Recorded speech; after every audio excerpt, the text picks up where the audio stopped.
New TV Telugu. ఇప్పుడు AP top 10 చూద్దాం. 40 ఏళ్ల క్రిందట చంద్రబాబు గారిని ఎన్నుకున్న నాటికి ఇప్పటికీ కుప్పం ఎలా ఉందో చూడండి. మన రాష్ట్రం, మన ప్రజల అభివృద్ధికి ఏం చేయగలమా అని నిత్యం ఆలోచిస్తూ ఉండే నాయకుడు చంద్రబాబు గారు అని నారా భువనేశ్వరి వర్ణించారు. దళిత మహిళ మాల గంగమ్మది సహజ మరణమని పోలీసులు చెప్తున్నారు, కానీ ఆమె అంత్యక్రియలకు మాత్రం పెద్ద సంఖ్యలో పోలీసులు వచ్చారు. సహజ మరణం అయితే ఎందుకు అంతమంది పోలీసులు వచ్చారు? ఆమె మృతిపై అనుమానాలు ఉన్నాయి. రిటైర్డ్ హైకోర్టు జడ్జి పర్యవేక్షణలో విచారణ చేయించాలని డిమాండ్ చేస్తున్నామని మాజీ మంత్రి సాకి శైలజనాథ్ అన్నారు. డిఎస్సీలో జరిగిన అక్రమాలకు నైతిక బాధ్యత వహిస్తూ మంత్రి నారా లోకేష్ రాజీనామా చేయాలని ఇవాళ రాష్ట్ర వ్యాప్తంగా వైఎస్ఆర్ కాంగ్రెస్ పార్టీ విద్యార్థి యువజన విభాగాల ఆధ్వర్యంలో నిరసన ర్యాలీలు, ఆందోళనలు చేపట్టారు.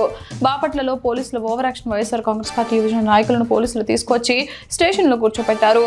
కోన రఘుపతి గారి బిఏతో సహా యువజన విభాగ నాయకులను స్టేషన్లోని పోలీసులు ఉంచారు. ఎందుకింత నీచ స్థితికి దిగజారిపోతున్నారు చంద్రబాబు? ముద్రగడ గారి సంతాప సభలో అన్ని పార్టీల వారు పాల్గొన్నారు.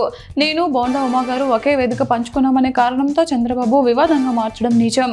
ముద్రగడ గారి సంతాప సభ రాజకీయ సభ కాదు, అది ఒక కాపు నాయకుడికి నివాళులు అర్పించే వేదిక. ఇక్కడ ఏ పార్టీ ప్రచారం లేదు, ఎవరి రాజకీయ ఎజెండా లేదు అని మాజీ మంత్రివర్యులు అంబటి రాంబాబు ఆగ్రహం వ్యక్తం చేశారు. ఇంటింటికి టీడీపీ ప్రచారంలో నేతలకు చుక్కెదురైంది. పి గన్నవరంలో డ్రైనేజ్ నిర్మించాలని నేతలను మహిళ నిలదీసింది. నిర్మాణం ఎప్పుడు పూర్తి చేస్తారో చెప్పకుండానే జిల్లా అధ్యక్షుడు గుత్తుల సాయి నాయకులు వెళ్లిపోయారు. నీట్ పేపర్ లీక్ విషయంలో కేంద్ర మంత్రి ధర్మేంద్ర ప్రధాన్ రాజీనామా చేశారు. డిఎస్సీ పేపర్ లీక్ విషయంలో మంత్రి లోకేష్ కూడా రాజీనామా చేయాలి. ప్రతి నిరుద్యోగికి 75,000 ప్రభుత్వం బాకీ ఉంది. నిరుద్యోగం యావరేజ్ మన ఏపీ రాష్ట్ర 21% ఉంటే దేశం నిరుద్యోగం యావరేజ్ 14% ఉంది అని వరదు కళ్యాణి అన్నారు. డిఎస్సీ ఉద్యమాన్ని వైసీపీ ఉధృతం చేశారు. అనంతపురంలో వైసీపీ విద్యార్థి యువజన విభాగం నేతలు భారీ ర్యాలీ చేపట్టారు.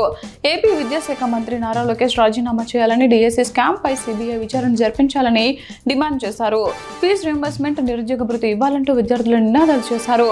అనంతపురం జీజీహెచ్ నుంచి సప్తగిరి సర్కిల్ దాకా భారీ నిరసన ప్రదర్శన. మంచి చదువు, మంచి భోజనం మాత్రమే కాదు, పిల్లలపై మంచిగా కేరింగ్ తీసుకుంటున్నారు. పీటీఎంలో పిలుస్తున్నారు. నారా లోకేష్ గారికి కృతజ్ఞతలు చెప్పాలని ఉంది. జగన్ ఒకరికే ఇచ్చేవాళ్ళు, లోకేష్ గారు వచ్చాక ఎందరు పిల్లలన్నా వస్తుంది. పిల్లల బాగు కోసమే ఖర్చు పెట్టాలని వారి అకౌంట్లలోనే వేయించేశాం. సత్యసాయి జిల్లా పన్గొండ నియోజకవర్గం గోరంట్ల మండలంలో కర్ణాటకలో 4 గ్రామాలలో సేవా కార్యక్రమాలు నిర్వహించి పాఠశాల విద్యార్థులకు విద్యకు అవసరమైన వస్తువులను అందించి గోవులకు గడ్డి, అన్నదాన కార్యక్రమం లాంటివి నిర్వహించిన బెంగళూరు బాలరాజు, కనక మహాలక్ష్మి దంపతులు, వీరి కుటుంబ సభ్యులు. ఈ కార్యక్రమంలో విద్యార్థులు, వృద్ధులు, గోశాల యజమానులు తదితరులు పాల్గొన్నారు.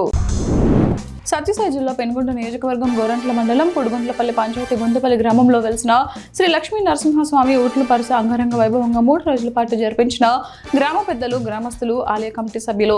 ఎలాంటి అవాంఛనీయ ఘటనలు జరగకుండా ఈ కార్యక్రమాన్ని నిర్విఘ్నంగా జరిపించిన గ్రామ పెద్దలు, ఆలయ కమిటీ సభ్యులు, గ్రామస్తులు.